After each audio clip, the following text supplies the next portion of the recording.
손주 생일날 신발이랑 장난감 들고 찾아간 외할머니한테 사위가 한 말이 있습니다. 어머님, 솔직히 너무 자주 오시는 게 저희 입장에선 좀 불편하네요. 5년입니다. 무릎이 시려도 허리가 끊어질 것 같아도 단 하루도 빠지지 않고 그 아이 곁에 있었던 5년. 그런데 불편하다고요? 오늘 이 이야기는 대한민국 어딘가에서 지금도 혼자 눈물 훔치고 있을 엄마들의 이야기입니다. 끝까지 들어주세요. 어머님, 다음부턴 미리 연락 주세요. 잠깐 침묵이 흘렀다.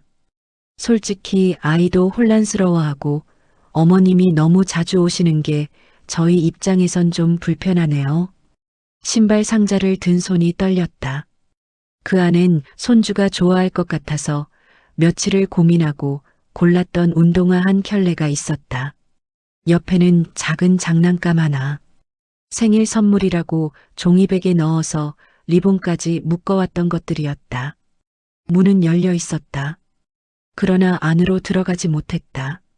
사위는 현관에 서서 문을 반쯤 막고 있었다. 표정엔 아무런 따뜻함이 없었다. 피곤해 보이기도 했고 오래 마음에 담아두었던 말을 드디어 꺼낸 사람처럼 보이기도 했다. 나중에 생각해보면 그도 나름의 사정이 있었을 것이다.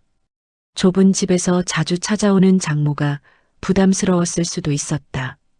하지만 그 순간만큼은 그런 생각을 할 여유가 없었다. 불편하다는 그 말이 너무 선명하게 박혀 있어서 거실 안쪽이 보였다.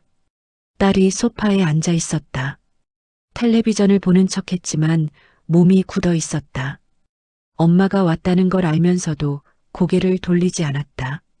이 시간이었다. 그 집 앞 골목에서 이 시간을 서성였다. 처음엔 초인종을 누를 용기를 모으느라 서 있었고 나중엔 발이 떨어지지 않아 서 있었다. 손주 목소리가 안에서 들렸다. 까르르 웃는 소리였다. 오늘이 그 아이 생일이라는 걸 이 골목이 알고 있었다. 마음을 다잡고 초인종을 눌렀다. 딸랑 하는 소리가 났다. 발소리가 들렸다. 그리고 문이 열렸다. 사위였다. 그 뒤로 벌어진 일은 채 5분도 되지 않았다. 하지만 그 5분이 지난 50년을 흔들어 놓았다. 종이백을 조용히 문 앞 바닥에 내려놓았다. 손주 얼굴은 끝내보지 못했다. 돌아서는 순간 눈물이 나올 것 같았지만 참았다. 골목 끝까지 걸어가면서 한 번도 뒤돌아보지 않았다. 뒤돌아보면 다시 돌아갈 것 같아서 버스를 탔다. 창밖을 봤다. 바깥 세상은 아무 일도 없다는 듯 흘러가고 있었다. 모텔로 돌아왔다. 방문을 닫았다. 불을 켜지 않았다. 침대 가장자리에 걸터 앉아 한동안 아무것도 하지 않았다. 손이 아직 떨리고 있었다. 신발 상자를 들었던 손, 리본을 묶었던 손, 5년 동안 그 집 아이를 안아 올렸던 손. 그 손이 불편하다는 말 한마디에 이렇게 떨리고 있었다. 서랍을 열었다. 안에는 낡은 편지 봉투들이 있었다. 딸이 써줬던 편지들. 엄마 덕에 산다고 엄마가 없었으면 어쩔 뻔했냐고 적혀있던 그 글씨들. 꺼내서 읽으려다 그냥 내려놓았다. 읽을 수가 없었다.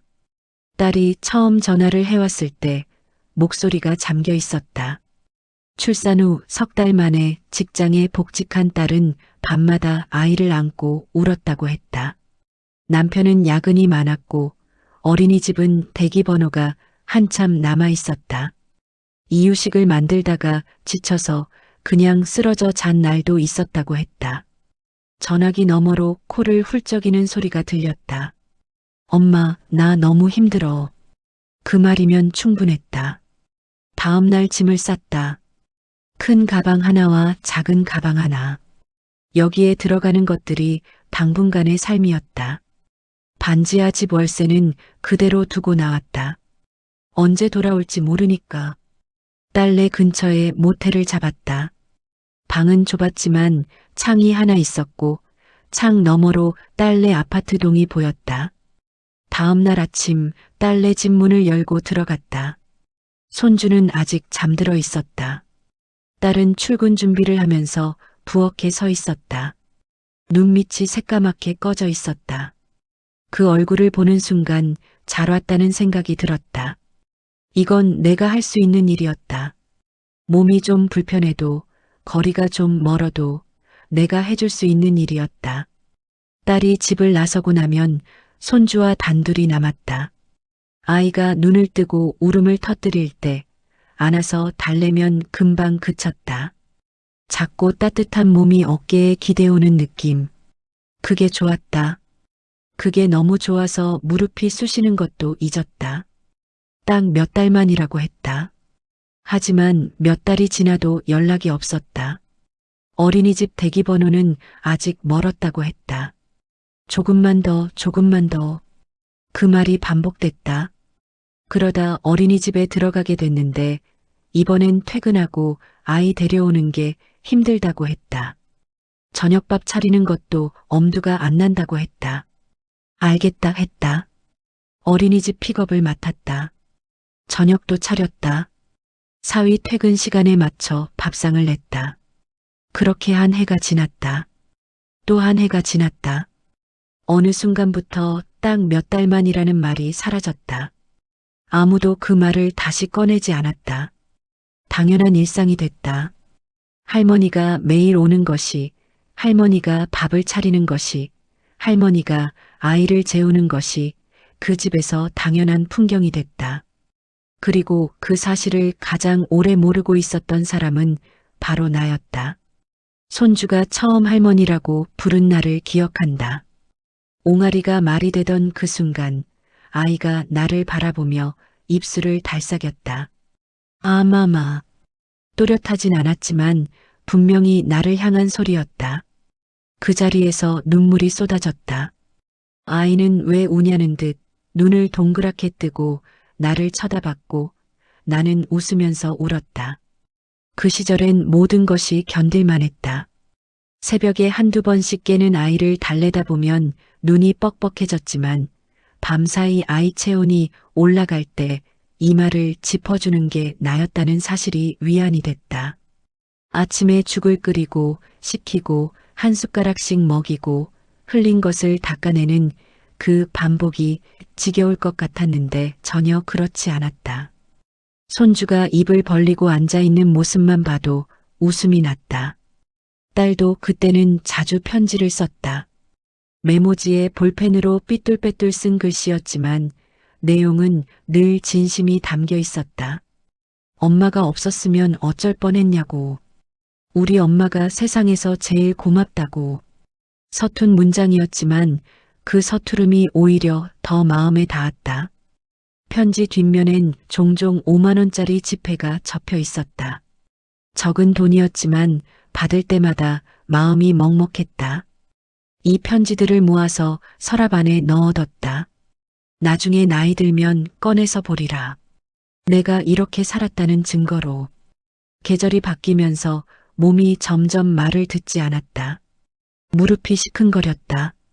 특히 날이 흐리거나 비가 올 때면 계단을 오르는 게 고역이었다. 딸네 아파트는 엘리베이터가 있어서 다행이었지만 모텔방은 2층이었고 거기 오르는 12계단이 하루하루 더 멀게 느껴졌다. 하지만 내색하지 않았다. 딸이 알면 걱정할 것이고 걱정하다 보면 미안해할 것이고 미안해지면 관계가 어색해질 것 같았다. 그냥 괜찮은 척하는 게 나았다. 모텔 방에 들어와 무릎에 파스를 붙이고 누우면 낮에 있었던 일들이 떠올랐다. 손주가 웃었던 것, 오늘 처음으로 숟가락을 혼자 쥐었던 것, 잠들면서 내 팔을 꼭 잡았던 것. 그것으로 충분했다. 그때는 정말로 그것으로 충분하다고 생각했다. 사위가 말수가 줄기 시작한 건 언제부터였는지 정확히 기억나지 않는다. 처음엔 그냥 피곤한가 보다 했다. 직장일이 힘든 모양이다. 요즘 스트레스가 많은가 보다. 밥 먹으라고 불러도 방에서 나오지 않을 때 이상하다고 생각하면서도 그냥 밥을 식지 않게 뚜껑을 덮어뒀다. 눈을 마주치면 먼저 고개를 돌릴 때도 그런 사람도 있다고 스스로를 설득했다. 그러다 하루는 거실에서 내가 손주 옷을 개고 있는데 사위가 부엌을 지나쳤다.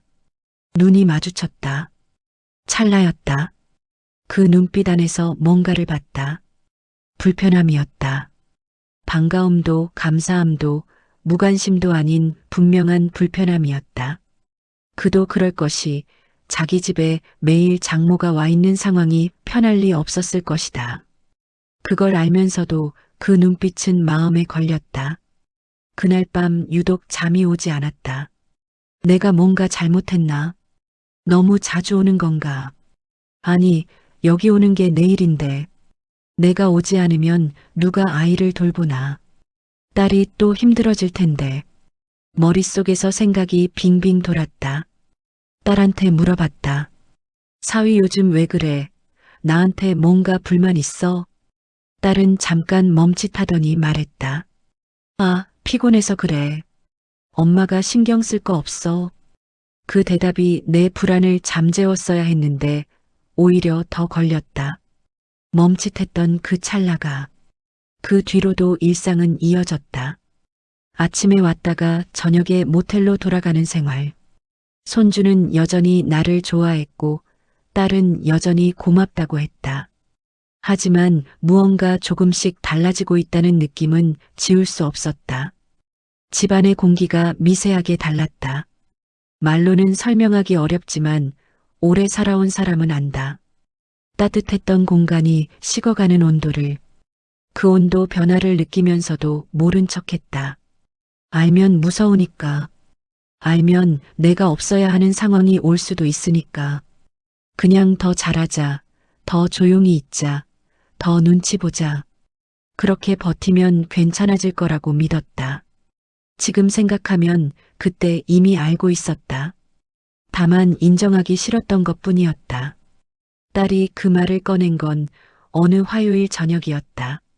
손주는 이미 재웠고 부엌 설거지도 끝났다. 모텔로 돌아가려고 외투를 챙기고 있는데 딸이 소파에서 일어나 부엌 쪽으로 왔다. 뭔가 할 말이 있는 사람의 걸음이었다. 목적 없이 오는 게 아니었다. 엄마. 불렀다. 나는 가방 끈을 잡은 채 돌아봤다. 딸은 잠깐 주저했다. 그 주저함이 길었다. 한마디를 꺼내기 위해 얼마나 오래 준비했는지가 그 침묵 안에 다 들어 있었다. 이젠 우리가 아이 돌볼게. 딸의 목소리는 조심스러웠다. 낮고 작고 조심스러웠다. 처음엔 무슨 말인지 바로 이해하지 못했다. 당신들이 돌본다고? 그럼 내가 안 와도 된다는 건가? 아, 어린이집이 어떻게 됐나 아니면 재택근무가 되는 건가? 그런 생각들이 먼저 스쳤다. 그러다 딸 표정을 봤다. 그건 좋은 소식을 전하는 얼굴이 아니었다. 오래 미뤄왔던 무언가를 드디어 꺼내놓은 사람의 얼굴이었다. 죄스럽고 미안하고 그러면서도 단단히 마음먹은. 그제야 알았다. 이건 해결책이 생겼다는 말이 아니었다. 이제 그만 와도 된다는 말이었다. 고개를 끄덕였다. 그래, 나도 지쳤다. 이젠 손 뗄 때가 됐구나. 입 밖으로 나온 말은 그것이었다. 담담하게 말했다. 목소리가 떨리지 않도록 힘을 줬다. 그리고 외투를 입고 문을 나왔다.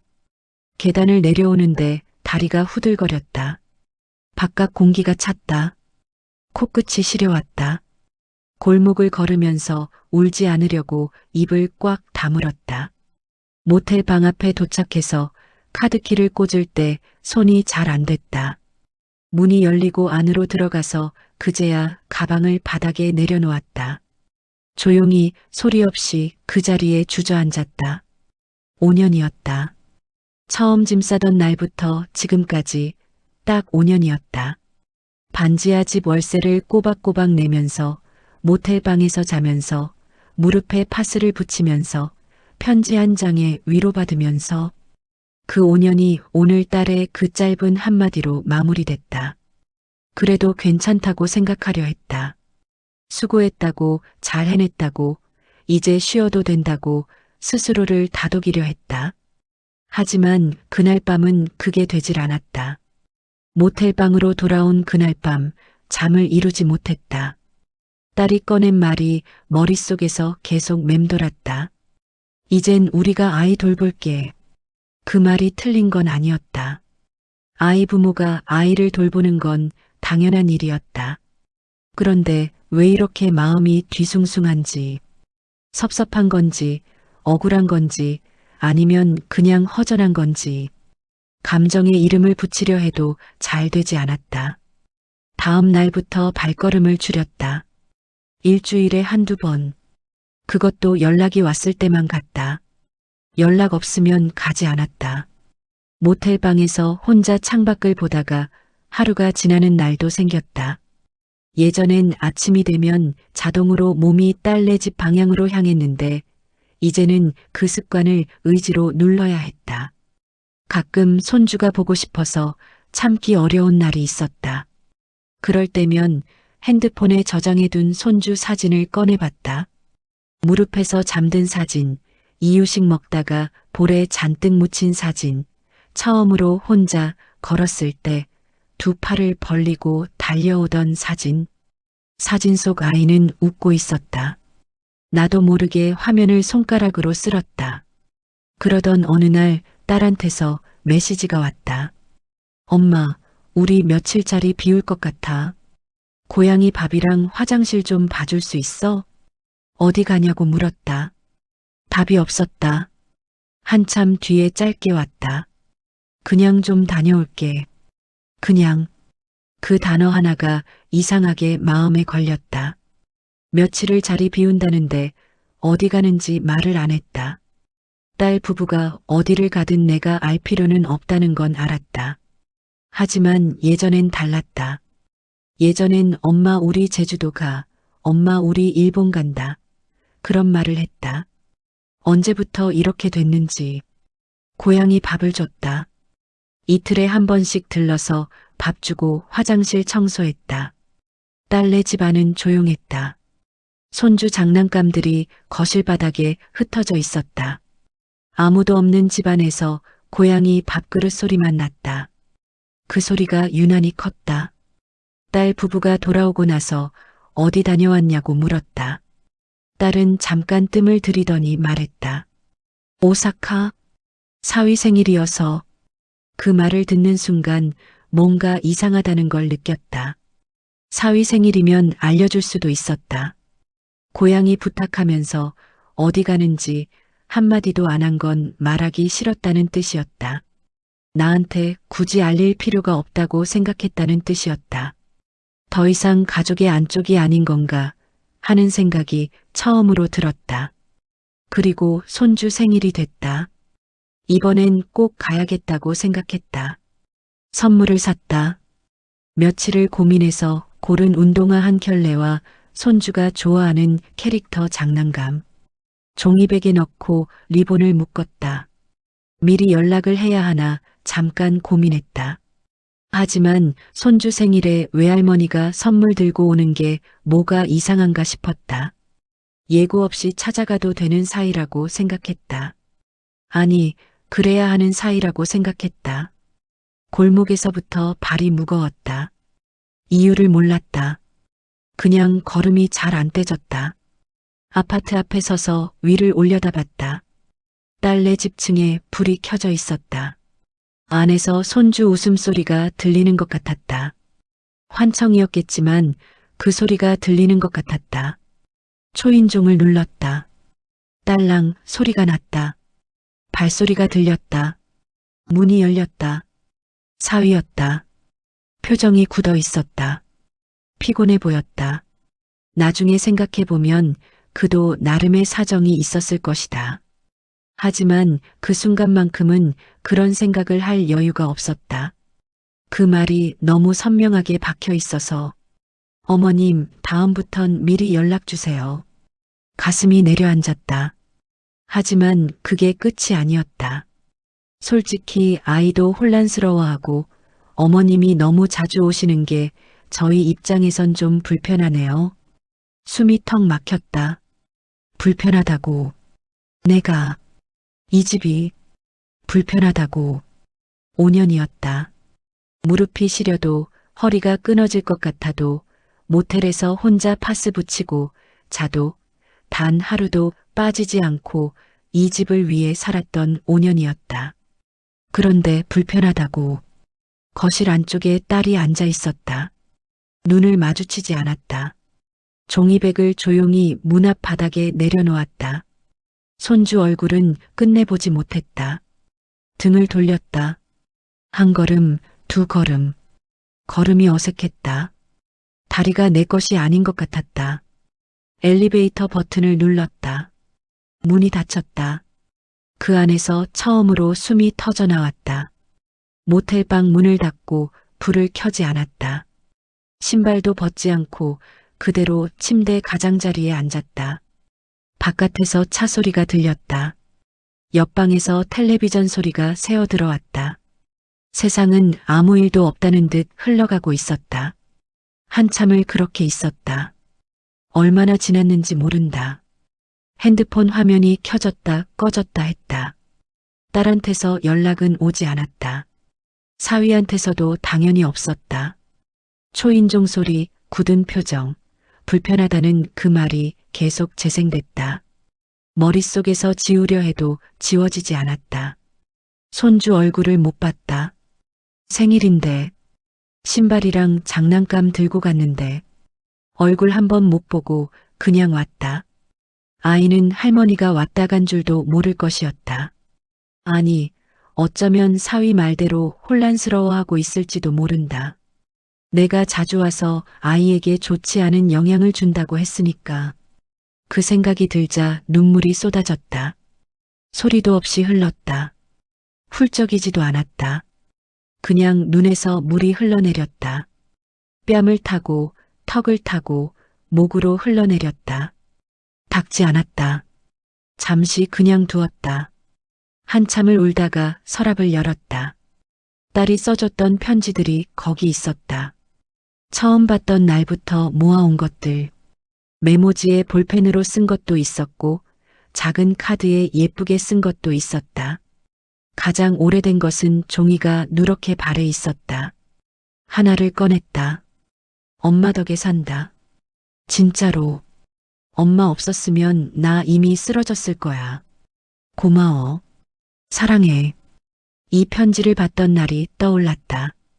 딸이 퇴근하면서 주방 서랍 위에 올려뒀던 것이었다. 옆에 5만 원짜리가 접혀 있었다. 그 돈이 고마운 게 아니라 편지가 고마웠다. 밤에 모텔로 돌아오는 버스 안에서 꺼내 읽으면서 울었던 기억이 났다. 그때와 지금 뭐가 달라진 걸까? 사람이 달라진 건지, 상황이 달라진 건지, 아니면 처음부터 내가 잘못 본 건지. 머릿속이 너무 복잡해서 정리가 안 됐다. 딸이 거짓말을 한 건 아닐 것이었다. 그때는 진심이었을 것이었다. 하지만 지금은 달라졌다. 진심도 상황 따라 변하는 건가? 편지들을 다시 서랍에 넣었다. 닫으려다 멈췄다. 다시 꺼냈다. 가장 오래된 것부터 가장 최근 것까지 순서대로 늘어놓아 봤다. 초반 편지들은 길었다. 빼곡하게 쓰여 있었다. 갈수록 짧아졌다. 마지막 것은 달랑 2줄이었다. 엄마 고마워. 밥 맛있었어. 그 변화가 이미 이야기를 하고 있었다. 알고 싶지 않아서 모른 척했던 것들이 편지 더미 안에 다 들어 있었다. 핸드폰을 들었다. 딸에게 전화를 걸까 했다. 눌렀다 끊었다. 무슨 말을 할지 몰랐다. 섭섭하다고 할까? 사위가 한 말이 너무 상처받았다고 할까? 그 말을 들으면 딸은 또 뭐라고 할까? 아, 사위가 좀 예민해서 그래 하고 넘길 것이었다. 어느 쪽이든 결국 내가 더 상처받고 전화를 끊게 될 것이었다. 그냥 뒀다. 핸드폰을 뒤집어 놓고 천장을 봤다. 5년 전 이 모텔에 처음 들어왔던 날이 떠올랐다. 그때는 설렜다. 딸을 도울 수 있다는 게, 손주를 직접 키울 수 있다는 게 설레고 행복했다. 짐을 풀면서 이 방이 임시라고 생각했다. 몇 달 있다가 반지하 집으로 돌아가겠지 했다. 5년이 지나도 돌아가지 못했다. 돌아갈 타이밍을 놓쳤던 게 아니었다. 필요한 사람으로 있는 동안은 괜찮았고 필요가 없어지는 순간 불편한 사람이 됐다. 그 경계가 이렇게 선명한 줄 몰랐다. 밤이 깊어졌다. 잠은 오지 않았다. 눈은 감겼지만 머릿속은 깨어 있었다. 생각의 끝이 계속 같은 질문으로 돌아왔다. 내가 뭘 그렇게 잘못했지. 며칠을 아무것도 하지 않았다. 밥도 제대로 안 먹었다. 모텔 앞 편의점에서 삼각김밥 하나 사다 먹는 게 전부였다. 몸이 무거웠다. 아침에 일어나도 어디로 향해야 할지 몰랐다. 그래도 일어났다. 쓰러져 있을 수만은 없었으니까.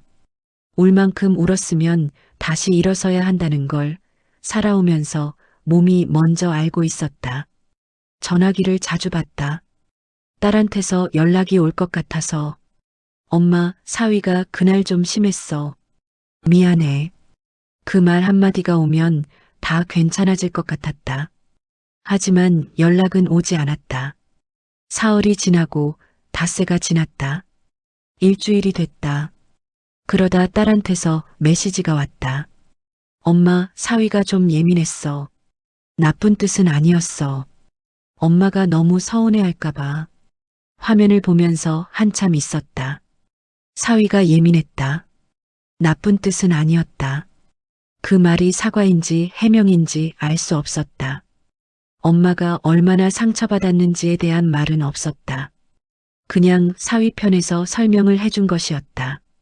딸도 나름대로 중간에서 힘들었을 것이다. 그것까지는 알았다.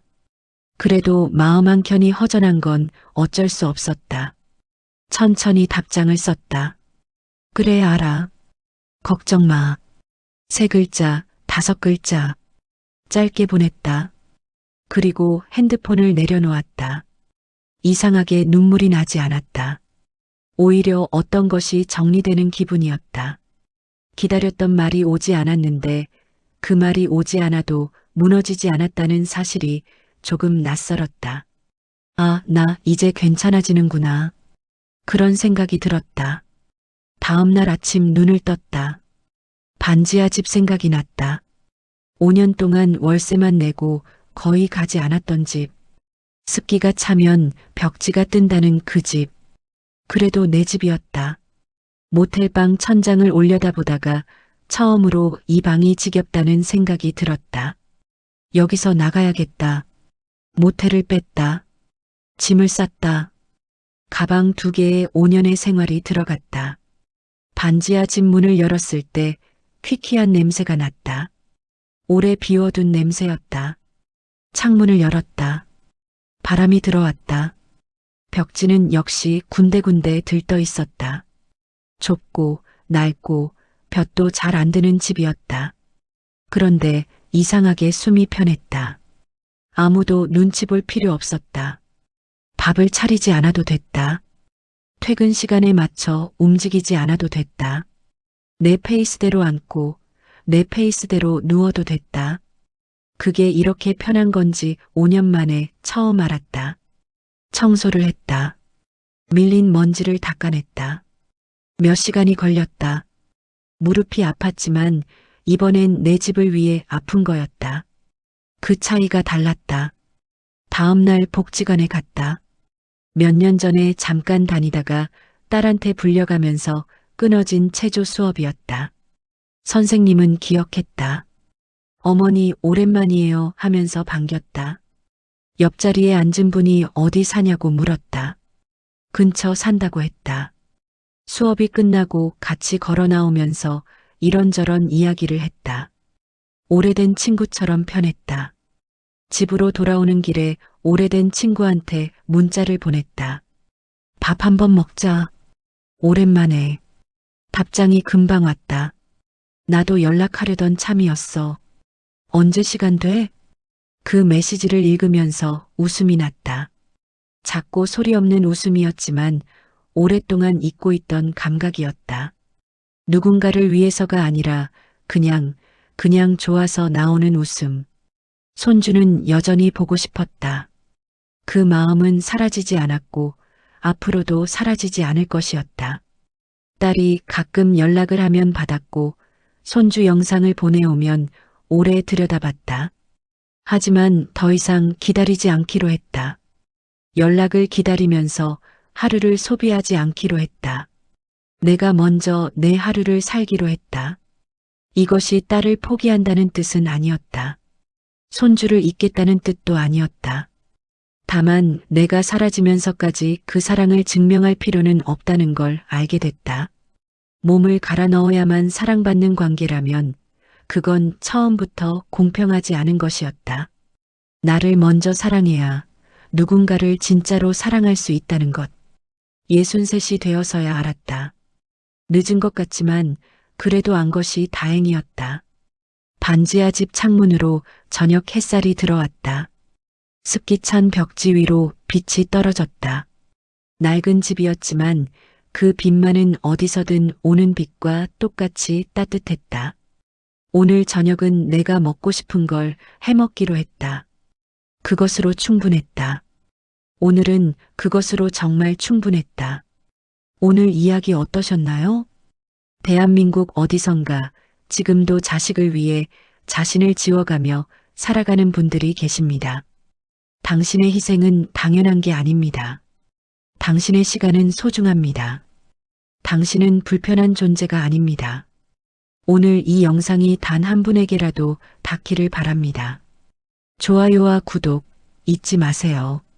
감성여행 다음 이야기에서 다시 뵙겠습니다.